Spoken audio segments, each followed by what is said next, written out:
بسم اللہ الرحمن الرحیم نحمدہ ونصلی علی رسولہ الکریم اما بعد السلام علیکم۔ آج ہم بات کریں گے خواب کے اندر آستانہ یعنی دہلیز کا دیکھنا کیسا ہے۔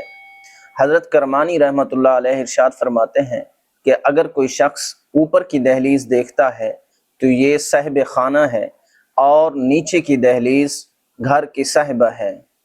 اور اسی طرح اگر کوئی شخص خواب کے اندر دیکھے کہ اوپر کی دہلیز گری اور خراب ہوئی تو دلیل ہے کہ گھر کا مالک مرے گا، اور اگر گھر والا خواب دیکھے کہ نیچے کی دہلیز گری یا جل گئی ہے تو دلیل ہے کہ اس کی گھر والی مرے گی۔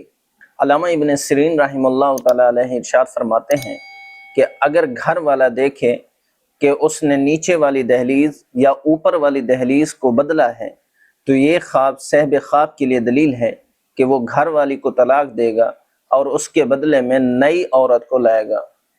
اسی طرح اگر کوئی شخص اوپر والی دہلیز کو کھڑا ہوا دیکھتا ہے تو یہ خواب صاحب خواب کے لیے دلیل ہے کہ یہ اپنے آپ کو ہلاک کرے گا۔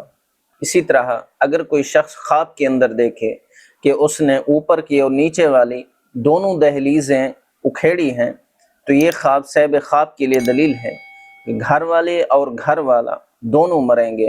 اللہ پاک سے دعا گو ہوں کہ اللہ پاک ہمارے لیے ہمارے ان خوابوں کو باعث برکت اور رحمت بنائے۔